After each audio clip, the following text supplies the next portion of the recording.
오늘 은혜 받으실 하나님 말씀은 히브리서 12장 1절로 3절까지의 말씀입니다. 이러므로 우리에게 구름같이 둘러싼 허다한 증인들이 있으니 모든 무거운 것과 얽매이기 쉬운 죄를 벗어버리고 인내로써 우리 앞에 당한 경주를 하며 믿음의 주요 또 온전하게 하시는 이인 예수를 바라보자. 그는 그 앞에 있는 기쁨을 위하여 십자가를 참으사 부끄러움을 개의치 아니하시더니 하나님 보좌 우편에 앉으셨느니라. 너희가 피곤하여 낙심하지 않기 위하여 죄인들이 이같이 자기에게 거역한 일을 참으신 일을 생각하라. 아멘. 이 시간 담임 목사님 나오셔서 그리스도를 본받아 시리즈 설교 1편 그리스도의 인내라는 말씀으로 말씀 전해주시겠습니다. 거룩한 주일 하나님의 집에 나와 예배드리는 모든 성도님들을 진심으로 환영하고 축복합니다.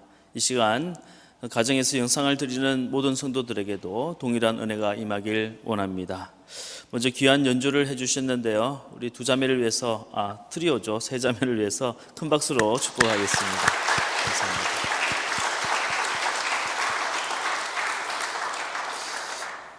나다니엘 호손이라고 하는 작가가 쓴 큰바의 얼굴이라는 소설이 있습니다. 어느 가난한 마을의 산에는 사람의 얼굴을 꼭 닮은 큰 바위가 하나 있었습니다. 인자한 모습을 띤 그 바위를 보고 사람들은 큰 바위 얼굴이라고 불렀죠. 그 마을에는 오래전부터 그 바위와 똑같은 얼굴을 한 사람이 나타나서 그 가난한 마을을 잘 사는 마을로, 행복한 마을로 바꿔줄 거라는 전설이 내려오고 있었습니다. 그 마을에 살던 어니스트라고 하는 소년도 날마다 그 바위를 바라보며 언젠가 큰 바위 얼굴과 똑같은 얼굴을 한 사람이 우리 마을에 찾아올 거란 기대를 갖고 살았습니다. 그러던 어느 날 한 부자가 그 마을에 찾아왔어요. 마을 사람들은 그 부자가 우리가 기다리던 큰 바위 얼굴이라고 생각하며 크게 기뻐했습니다. 하지만 그 부자는 사람들에게 돈 몇 푼 주어주더니 그 이후로는 사람들을 이용해 먹으려고 했습니다. 그리고 얼마 후에 한 장군이 그 마을에 나타났습니다. 이번에도 마을 사람들은 이 장군이 우리가 기다리던 큰 바위 얼굴이라고 기뻐했어요. 하지만 시간이 지나자 그 장군은 난폭한 폭군으로 변했습니다. 또 얼마 이후에 한 정치인이 그 마을에 찾아왔습니다. 이 정치인은 유창한 연설로 마을 사람들의 마음을 사로잡았어요. 사람들은 이번엔 진짜가 나타났다며 크게 기뻐했습니다. 하지만 이 정치가는 말만 그럴싸하게 할 뿐이지 행동을 보여주지 않았습니다. 이렇게 기다리던 큰 바위 얼굴은 나타나지 않고 점점 세월이 흘러가게 되었습니다. 소년이었던 어니스트도 이제 나이가 지긋한 중년이 되고 말았어요. 그러던 어느 날 마을 사람들이 이 어니스트를 보더니 크게 놀라며 소리쳤습니다. 어니스트를 보라. 어니스트가 저 큰 바위 얼굴과 똑같이 생겼다. 오랫동안 큰 바위 얼굴을 바라보며 큰 바위 얼굴이 나타나기를 사모하고 기다렸던 그 어니스트의 얼굴이 그 바위의 모습과 똑같이 변해 있었던 겁니다. 오늘 본문이 히브리서 12장은 우리들에게 예수를 바라보자 라고 말씀하고 있습니다. 히브리서 12장 2절 말씀 함께 읽어보겠습니다. 시작. 믿음의 주요 또 온전하게 하신 이인 예수를 바라보자. 그는 그 앞에 있는 기쁨을 위하여 십자가를 참으사 부끄러움을 개의치 아니하시더니 하나님 보좌 우편에 앉으셨느니라. 우리가 예수님을 믿는다는 것은 예수 그리스도를 나의 구주로 고백하는 것뿐만 아니라 평생을 그 예수님을 바라보고 그 예수님을 쫓아가고 그리고 그 예수님을 닮아가는 것입니다. 어니스트가 평생 큰 바위의 얼굴을 바라보며 살다가 결국엔 그 바위의 얼굴과 똑같은 모습으로 변한 것처럼 말이죠. 그런데 평생을 예수를 믿고 교회를 다녔음에도 불구하고 예수님의 모습과 전혀 닮지 않았다면 우리의 믿음은 온전한 믿음이 아닐 것입니다. 전에 천하장사였다가 예능인을 하고 있는 강호동 씨를 다 아시죠? 그가 어느 프로그램에 나와서 이런 이야기를 하더라고요. 고등학교 시절에 씨름을 하는데 얼마나 씨름을 잘하고 싶었던지 당시 우리나라에서 씨름을 제일 잘하는 천하장사 이만기 씨의 집으로 찾아가서 자기를 제자로 받아달라고 했답니다. 그런데 무슨 영문인지 이만기 선수가 이 강호동에게 씨름의 기술을 전혀 가르쳐주지 않았대요. 그때부터 강호동은 이만기의 모든 것을 다 따라하기로 결심했습니다. 아침에 이만기가 일어나는 시간에 일어나고, 그가 밥 먹는 습관을 그대로 따라하고, 심지어 잠자는 습관도 똑같이 따라했습니다. 운동하는 방식도 똑같이 하고요. 그리고 말하는 태도, 심지어 걸음걸이까지 똑같이 흉내내었다고 합니다. 그러기를 몇 년 후에 강호동은 이만기를 꺾고 천하장사의 자리에 등극하게 됩니다. 강호동 씨가 그런 말을 하더라고요. 내가 이만기 선수의 집에서 배운 것은 씨름의 기술이 아니라 씨름인이었던 이만기 그 자체였다. 교회를 다니면서 성경을 배우고 신앙의 전통과 교리를 아는 것보다 훨씬 더 중요한 것은 예수 그리스도를 닮아가는 겁니다. 토마스 아 캠피스가 쓴 그리스도를 본받아라고 하는 책이 있습니다. 토마스 아 캠피스는 1399년 어거스틴 수도원에 들어가 수도사가 되어 평생을 살았습니다. 그의 삶은 대단한 업적이 있는 것도 아니고요, 갈목할 만한 사건도 있지 않았습니다. 그저 평범한 수도사로 살면서 평생을 예수 그리스도를 닮아가는 삶을 추구했습니다. 그가 쓴 그리스도를 본받아라고 하는 책은 이처럼 평생을 예수 그리스도를 닮아가기 위해서 노력했던 그의 인생 고백서라고 말할 수 있습니다. 토마스 아 캠피스는 마틴 루트의 종교개혁보다 100년 이상 이전의 사람이기 때문에 우리 개신교의 신학이라고 볼 수는 없습니다. 하지만 지금도 카톨릭과 개신교 양쪽 모두 다에게 가장 큰 영향을 끼치고 있는 책이 바로 이 그리스도를 본받아라고 하는 책입니다. 오늘부터 저는 몇 주간에 걸쳐 그리스도를 본받아라는 주제로 시리즈 설교를 하려고 합니다. 우리의 믿음의 목적이 예수 그리스도를 조금이라도 더 닮아가기를 원하기 때문입니다. 예수님의 그 거룩한 영성과 그 고귀한 성품과 그분의 말과 행동과 그분이 사람을 대했던 태도와 그리고 그분의 기도와 그분의 모든 일을 다 닮아가기를 원합니다.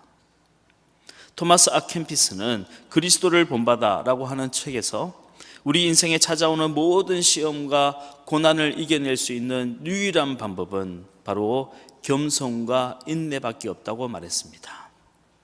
시험을 당할 때 겸손해지고 그 시험을 다 통과할 때까지 인내하는 것 외에는 다른 열쇠는 없다라고 말했습니다. 그는 평생 그리스도의 겸손과 인내를 본받기 위해서 노력했습니다. 오늘 그리스도를 본받아라는 시리즈 설교에서 첫 번째로 다룰 주제는 바로 그리스도의 인내입니다. 오늘 본문 히브리서 3장은 예수 그리스도께서 길이 참으시는 인내로 우리의 구원을 이루었기 때문에 예수를 믿는 우리들도 길이 참는 인내를 통해 우리 앞에 당한 모든 시험을 이겨내야 한다고 말씀하고 있습니다. 우리 본문을 다시 한번 읽겠습니다. 히브리서 12장 1절로 3절을 같이 읽겠습니다. 시작. 이러므로 우리에게 구름같이 둘러싼 허다한 증인들이 있으니 모든 무거운 것과 얽매이기 쉬운 죄를 벗어버리고 인내로써 우리 앞에 당한 경주를 하며 믿음의 주요 또 온전하게 하시는 이인 예수를 바라보자. 그는 그 앞에 있는 기쁨을 위하여 십자가를 참으사 부끄러움을 개의치 아니하시더니 하나님 보좌 우편에 앉으셨느니라. 너희가 피곤하여 낙심하지 않기 위하여 죄인들이 이같이 자기에게 거역한 일을 참으신 이를 생각하라. 아멘. 주님은 하나님을 기쁘시게 하기 위하여 십자가의 고난을 길이 참으시고 인내하셨다는 겁니다. 하나님을 거역한 모든 사람에 대해서도 인내하시며 참아주시고 기다려주셨다는 거예요. 그 예수님을 바라보고 따라가는 우리들도 그분의 인내를 본받아 참음으로써 우리 앞에 당한 모든 경주를 끝내 마쳐야 한다는 겁니다. 복음서를 읽으면서 예수님은 어떻게 이런 일까지 참아주셨을까? 예수님은 어떻게 이런 부류의 사람들을 참아주셨을까? 그런 생각이 들 때가 많이 있습니다. 그리고 동시에 나는 그런 상황에 부딪힌다면 과연 참아줄 수 있을까? 나는 그런 사람들을 대할 때 정말 인내할 수 있을까 하는 두려움이 밀려옵니다. 예수님은 대제사장의 집에 끌려갔을 때 많은 사람들이 주님을 비웃고 조롱했어요. 주먹으로 주님의 얼굴을 때리고 그의 얼굴에 침을 뱉었습니다. 하지만 그 순간에도 주님은 묵묵히 참으시고 아무런 대꾸도 하지 않았습니다. 예수님께서 빌라도 재판을 받으실 때 억울한 재판을 받으시고 온몸에 채찍질 당하셔서 살점이 다 뜯겨나가고 피가 튀었습니다. 그런데 로마인들은 잔인하게도 그 살점이 뜯겨나간 연약한 피부에 가장 거친 홍포를 입혔어요. 그리고 그 머리에 가시로 된 면류관을 씌웠습니다. 그것도 모자라 로마인들은 갈대로 머리를 때리면서 조롱했어요. 주님께서 십자가에 못 박혀 매달려 있을 때 로마 병정들은 네가 지금 그 십자가에서 한번 내려와 봐라. 그러면 우리가 너를 메시아로 믿겠다라고 주님을 비웃고 조롱했습니다. 그 순간에도 주님은 길이 참으시며 아버지여 저들의 죄를 용서하여 주옵소서. 저들은 지금 저들이 하는 일을 알지 못하나이다 하며 기도를 드렸습니다.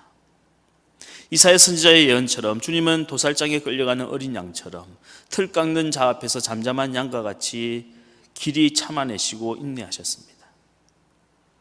예수님은 제자들이 당신을 배반할 것을 아시면서도 그 제자들의 발을 씻어주셨습니다.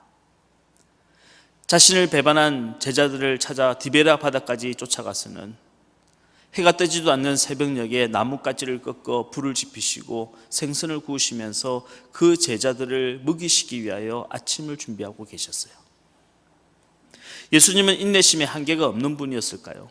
아니면 전혀 고통을 느끼지 못하는 분이었을까요? 아니죠. 우리 주님도 괴로웠고 주님도 아파하셨습니다. 내가 정말 이것까지 참아줘야 하나? 내가 저런 사람들까지 참아줘야 하나 하는 생각을 분명히 하셨을 겁니다.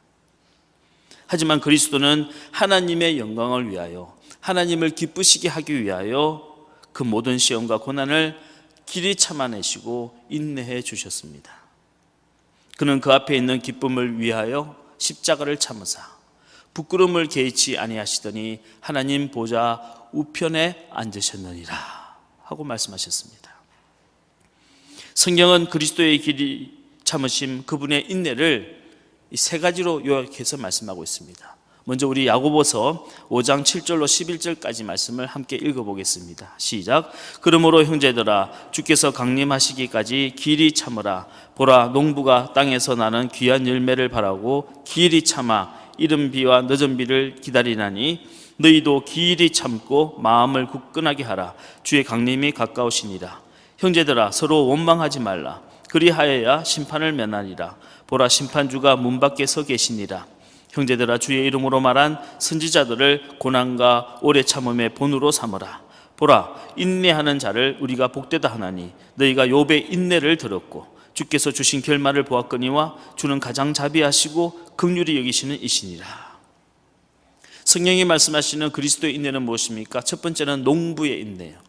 두 번째는 선지자의 인내입니다. 그리고 마지막 세 번째는 욥의 인내입니다. 첫 번째 농부의 인내란 기도의 끈기를 말합니다. 야고보서 5장 7절 말씀만 다시 한번 보시면요. 그러므로 형제들아 주께서 강림하시기까지 길이 참으라. 보라 농부가 땅에서 나는 귀한 열매를 바라고 길이 참아 이른 비와 늦은 비를 기다리라니 라고 말했습니다. 농부가 좋은 열매를 거두기를 원한다면 길이 참는 인내와 끈기로 이른 비와 늦은 비를 기다려야 한다는 겁니다. 서두러서는 안 된다는 겁니다. 우리의 기도도 이와 같습니다. 어떤 기도는 단 한 번의 기도로 응답받는 경우도 있습니다. 하지만 또 어떤 경우에는요 수십 년을 기다려야만 응답을 받는 경우도 있습니다. 대개 더 귀한 응답일수록 더 오랜 시간을 기다리고 인내해야 합니다. 기원전 1100년경 모압에 살던 나옴이라고 하는 여인은 남편도 죽고 두 아들도 죽자 고향인 베들레헴으로 돌아오게 되었습니다. 그러자 첫째 며느리였던 오르바는 모압 땅에 계속 남게 되었고 둘째 며느리였던 룻이 시어머니를 따라서 이스라엘의 베들레헴까지 쫓아오게 됩니다. 며느리 룻은 먹고 살기 위하여 하는 수 없이 매일마다 남의 밭에 나가 이삭 줍기를 했어요. 그런데 여러분, 아침마다 며느리가 나가는 걸 보며 그 뒷모습을 보며 시어머니 나오미는 매일 똑같은 기도를 했습니다. 하나님, 우리 가문의 대를 끊지 마소서. 우리 가문의 대를 이어주옵소서. 룻은 이삭 줍기를 하던 그 밭의 주인이었던 보아스를 만나게 되었고 그 보아스와 결혼을 하게 됩니다. 이것이 우리가 알고 있는 룻기의 스토리입니다. 하지만 여러분, 룻기의 주제는 시어머니에게 효도를 잘했더니 복을 받아서 돈 많은 남자를 만나 재혼하고 잘 먹고 잘 살았다 하는 내용이 아니에요. 룻기의 주제는 보다 본질적이고 보다 심오한 진리를 갖고 있습니다. 바로 기도에 대한 응답이에요. 룻은 오벳이라는 아들을 낳게 됩니다. 이 오벳도 나중에는 이세라는 아들을 낳게 되죠. 이세는 훗날 8명의 아들을 낳게 됐는데 8번째 아들이 다윗이었습니다. 이걸로 끝나는 것이 아닙니다. 그 다윗의 혈통 중에 훗날 1000년이 지난 후에 온 인류의 구원자가 되신 예수 그리스도께서 태어나시는 겁니다. 나오미는 아침마다 하나님, 우리 가문의 대를 끊지 마소서 라고 간절히 기도했지만 그 기도가 언제 어떤 방식으로 응답될지는 전혀 몰랐어요. 나오미의 기도가 응답을 받을 때까지 1100년이라는 시간이 걸렸습니다. 왜 그럴까요? 그 기도가 단순히 나와 며느리가 잘 먹고 잘 살게 해달라는 기도가 아니었고 하나님의 입장에서 볼 때는요, 온 인류를 구원할 만한 위대한 기도였기 때문이에요. 하나님께서 우리에게 더 오랫동안 기도를 시킬 때는 우리는 그 속에 담겨있는 하나님의 더 큰 뜻을 생각해 봐야 합니다. 왜 하나님은 내 기도는 응답하지 않으시지? 라고 실망할 것이 아니라 내 기도를 통해서 더 큰 일을 행하시려고 하는 하나님의 뜻을 헤아려 봐야 하는 겁니다. 나의 기도가 나 한 사람만의 유익이 아니라 우리 가정만을 위한 기도가 아니라 나의 기도 때문에 하나님께서 우리 교회를 축복하시고 우리 이웃의 영혼을 구원하시고 나아가 나라와 민족을 위한 기도로 삼으시기 위하여 더 오랫동안 기다리게 하시는구나. 농부의 인내를 배우게 하시는 하나님의 뜻을 헤아려 봐야 하는 겁니다. 얼마 전에 우리 교인의 시어머니가 세례를 받았습니다. 그 시어머니의 연세가 94세였는데요. 이제 연로하시고 코로나 때문에 교회를 못 나오시니까 집으로 저를 초대해서 시어머니에게 세례를 받게 했습니다. 그 시어머니는 며느리가 예수 믿는다고 참 구박도 많이 한 시어머니였어요. 그런데 세례를 받은 이후에 180도 달라졌습니다. 그 시어머니가 저를 보고 목사님, 세례 받고 나니까 이제는 마음이 편안해졌습니다. 세례 받고 나니까 이제는 살 것 같습니다. 그렇게 좋아하시는 거예요. 그러자 그 며느리인 우리 교인분께서 하시는 말씀이 40년 기도의 응답을 받았다는 겁니다. 여러분, 말이 쉬워서 40년이지 그 40년 세월 동안 얼마나 힘들었겠습니까? 얼마나 많은 구박을 받고 멸시를 받았겠습니까?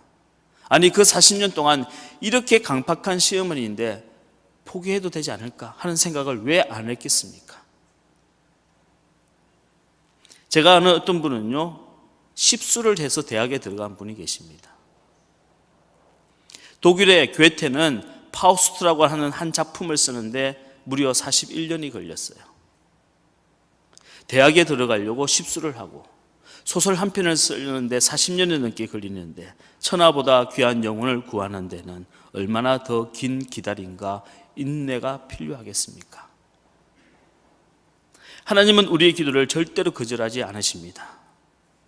우리가 때때로 어리석은 기도를 한다 할지라도 하나님께서는 그 기도를 통해서 하나님의 뜻을 이루시기까지 우리의 기도를 존중해 주시고 듣고 계십니다. 농부의 인내를 가지고 끈기 있게 기도한다면 마치 우리 눈에는 보이지 않지만 땅속에 뿌리가 자라나는 것처럼 하나님의 응답은 자라나고 있는 줄로 믿으시길 바랍니다. 하나님께서 우리의 기도에 응답하는 방법은 크게 두 가지입니다.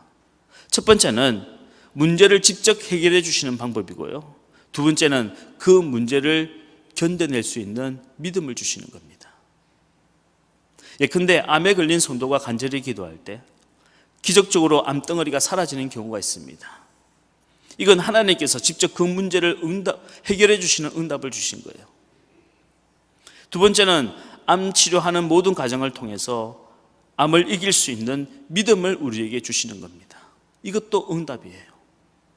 어떤 것이 더 좋은 응답인지 우리는 쉽게 판단할 수 없습니다.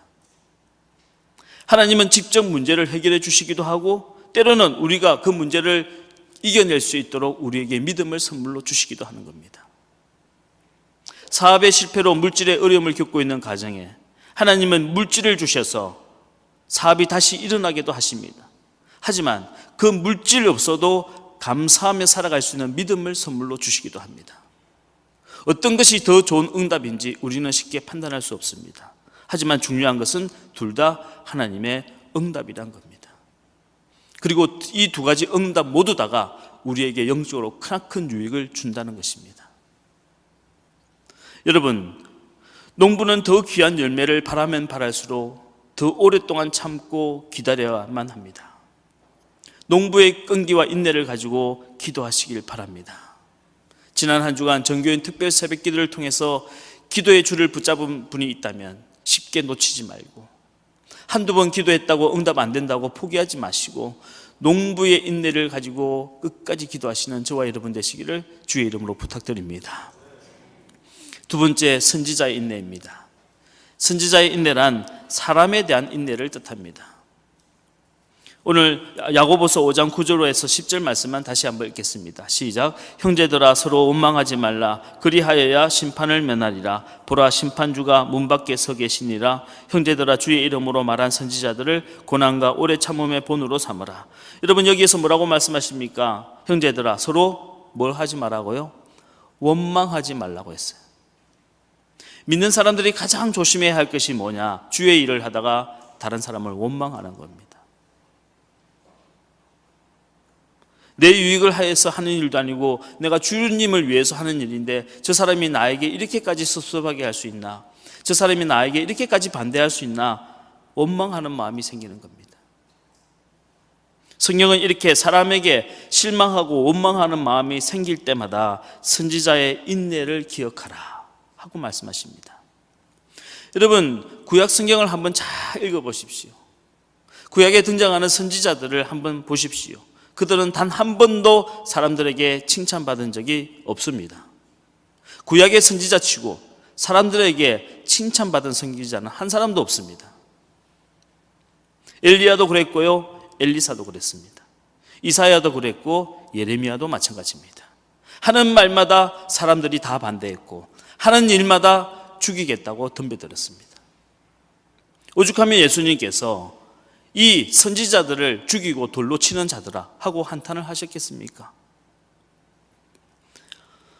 만약 여러분들이 사람들과 어울려서 맛난 음식 먹고 시시껄껄렁한 농담이나 주고받으면요, 거의 대부분 사람들이 여러분을 향해서 저 사람 참 성격 좋은 사람이라고 칭찬할 겁니다. 그런데 만약 그 자리에서 여러분들이 복음을 전하고 예수를 믿으라고 한다면 그때부터 사람들의 안색은 변하고요, 그 사람들은 여러분을 미워하게 됩니다. 여러분은 그 시간부터 공공의 적이 되는 겁니다. 왜 그런 줄 아십니까? 여러분들이 선지자의 일을 했기 때문입니다.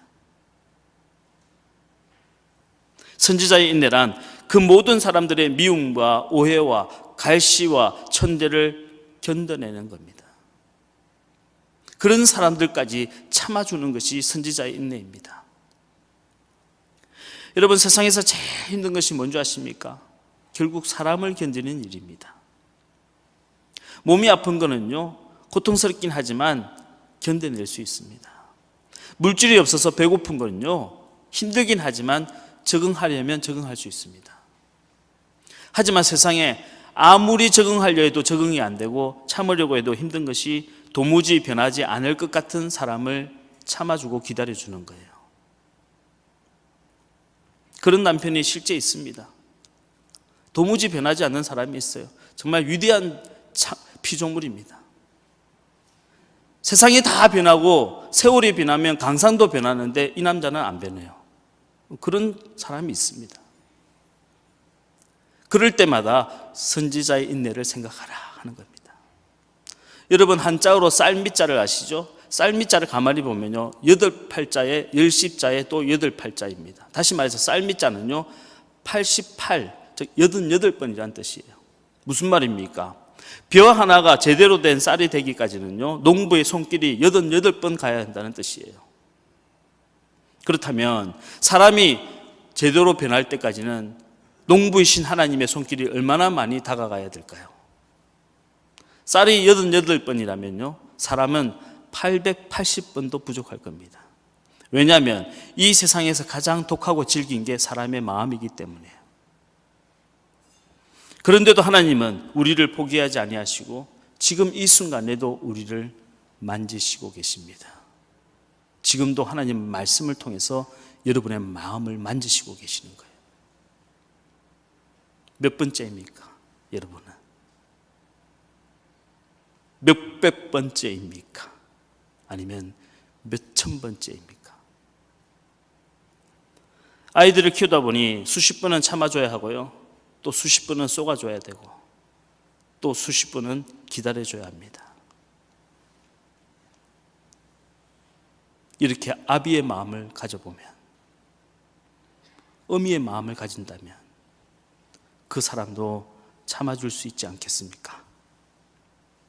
성경은 우리들에게 선지자의 인내를 배우라고 말씀하십니다. 그 옛날 선지자들이 그랬던 것처럼 나를 반대하고 나를 핍박하는 사람들을 끝까지 견뎌내는 인내를 가지라는 겁니다. 그 인내를 통해서 우리 가정이 변하는 것이고, 그 인내를 통해서 우리 자녀들이 변하는 것입니다. 마지막 세 번째는 욥의 인내입니다. 욥의 인내란 고난을 참고 견디는 것입니다.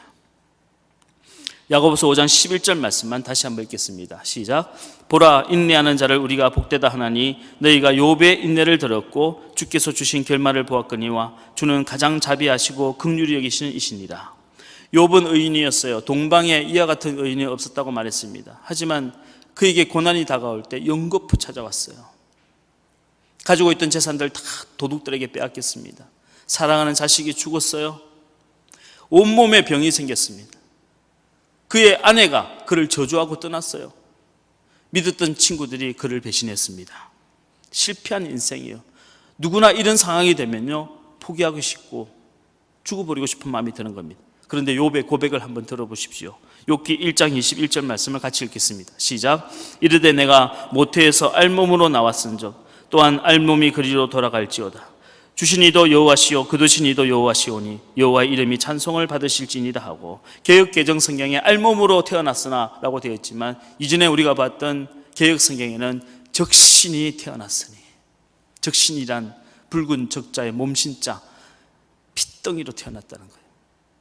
내가 어머니의 몸에서 핏덩이로 태어났는데 이제 이렇게 피 흘리는 몸으로 죽는다 한들 그래도 나는 하나님 믿고 하나님 찬송할 거다. 이것이 욥의 믿음이었습니다.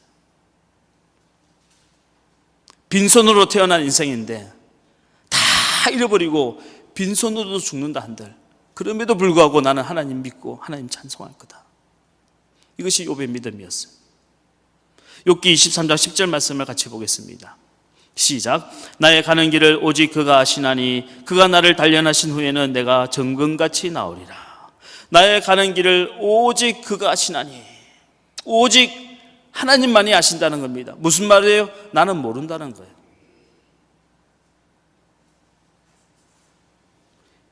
이 길이 얼마나 오래 갈지, 이 고난이 얼마나 언제쯤 끝날지 나는 모른다는 거예요. 이게 욥의 고백입니다. 하지만 나는 모르지만 하나님이 아시기 때문에 나는 하나님을 의지할 수밖에 없다는 거예요. 여러분, 정답을 다 알고 살아가는 사람이 몇이나 되겠습니까? 없습니다. 결론을 알고 사는 인생이 있습니까? 없습니다. 하지만 믿음의 사람은 정답은 몰라도, 결과는 몰라도 인내하는 마음으로, 신뢰하는 마음으로 견디고 버텨서 마침내 승리하는 줄 믿으시길 바랍니다. 전에 미생이라고 하는 제목의 드라마가 있었어요. 미생이란 바둑에서 집이 아직 완성되지 않는 상태를 말합니다. 집이나 대마가 되기 위해서 꼭 필요한 돌 하나가 아직 부족한, 그러니까 완성이 안 된 상태를 미생이라고 불러요. 이 드라마의 주인공인 장거래는 어릴 적부터 프로 바둑 기사가 되는 게 꿈이었습니다. 하지만 이 바둑에서 원하는 점수가 나오지 않자 결국 바둑을 포기하게 되었고요. 어느 회사의 계약직 사원으로 취직을 하게 됩니다. 대학 졸업장이 없다는 이유만으로 늘 부당한 대우를 당했어요. 굳은 일을 도맡아 하게 되었습니다. 그래도 장거래는 낙심하지 않고 주어진 일에 최선을 다했습니다. 그런 장거래를 보고 직속상관이 어느 날 그런 말을 했어요. 장거래 씨는 정답은 몰라도 해답은 아는 사람이에요. 장거래 씨는 정답은 몰라도 해답은 아는 사람이에요. 제가 이 대사에 큰 감동을, 은혜를 받았어요. 이 대사가 너무 좋은 거예요. 여러분, 인생에는 정답이 없어요. 하지만 해답을 찾아가는 겁니다. 저는 그 대사를 보고요, 그렇다면 정답은 뭐고 해답은 뭘까 한번 곰곰이 생각해 본 적이 있습니다. 며칠을 고민해 봤어요. 도대체 정답은 뭐고 해답은 뭘까? 그때 제가 내린 결론이 이겁니다. 정답은 출제자의 선생님이 미리 정해놓은 답이고요, 해답은 학생이 스스로 찾아가는 답이에요. 이게 제가 내린 결론이에요. 저는 어릴 적에 하나님이 미리 정해놓으신 정답이 있다고 생각했습니다. 그렇게 믿었어요. 그래서 교회 열심히 다니면서 하나님이 정해놓은 정답을 잘 찾아내고 그 정답대로만 살면 인생이 평탄할 줄 알았어요. 그런데 살아보니까요, 그렇지 않더라고요. 제 인생에는 정답이 없었습니다. 만약 인생에 정답이 있다면 욥의 자식들이 왜 죽었겠습니까? 그 아이들이 무슨 죽을 죄라도 지었습니까? 아니면 욥이 남몰래 범죄했나요? 정답이 없어요. 만약 하나님께서 정답을 미리 정해놓으시고 여러분들이 정답을 찾으면 축복해 주시고 정답을 못 찾으면 죽이시고 이런 하나님이라면요, 그런 하나님은 세디스트예요. 아주 과학적인 못된 하나님이에요. 그러나 제가 만난 하나님은 그런 하나님이 아니었습니다. 제가 만난 하나님은 그런 과학적인 하나님이 아니라 사랑의 하나님이었어요. 비록 내가 정답을 알지 못한다 할지라도, 정답대로 살지 못했다 할지라도 나 스스로 해답을 찾아갈 수 있도록 내 곁에서 나를 도와주셨던 하나님이에요. 나는 정답을 다 알고 있다고 큰 소리 치는 사람은요, 저는 절대로 믿지 않습니다. 저는 그런 사람 보면요, 오히려 피합니다. 왜냐하면 그런 사람은 자신의 믿음을 다른 사람에게 강요하고 결국 다른 사람에게 상처를 주기 때문에요. 인생에 당하는 고난과 슬픔과 이별과 죽음에는 정답이 없어요. 왜 그런 고난을 당했는지, 그가 왜 죽어야만 했는지 정답은 없습니다. 다만 우리는 그 일들을 통해 그리스도의 겸손과 인내를 배울 뿐입니다. 예수님은 겟세마네 동산에서 땀방울이 핏방울이 되도록 간절히 기도했어요. 하나님이여, 할 수만 있다면 이 잔이 나를 피해갈 수 있도록, 이 잔을 피할 수 있도록 해 주옵소서. 여러분, 죽음을 당하는 사람이 이런 기도 드리는 건 너무 당연한 것 아닙니까? 너무 인간적이지 않습니까? 그러나 주님은 기도하시면서 스스로 해답을 찾아내셨습니다. 그러나 아버지여, 나의 원대로 하지 마옵시고 아버지의 원대로 하옵소서. 주님은 겸손과 순종으로 십자가의 고난을 견뎌내고 인내하기로 스스로 결정하신 거예요. 주님은 스스로 해답을 찾아 나가신 겁니다. 이것이 우리 주님께서 우리에게 보여주신 믿음의 길입니다. 여러분, 믿음의 길이란 미리 정답을 정해놓고 내 인생을 그게 껴맞추는 게 아니에요. 내가 아는 교리를 정해놓고 거기에다가 내 모든 신앙생활을 껴맞추는 것이 믿음이 아닙니다. 믿음이란 내가 정말 정답은 알지 못한다 할지라도 매 순간순간마다 매일마다 그리스도의 겸손과 순종으로 올바른 선택을 해 나가는 겁니다.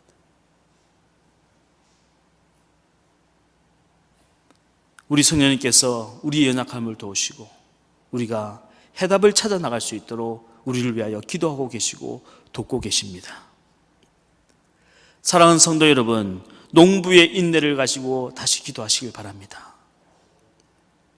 중단했던 기도라 할지라도 농부의 인내를 가지고 기도해 보시길 바랍니다. 선지자의 인내를 기억하시며 그 사람을 참아주십시오.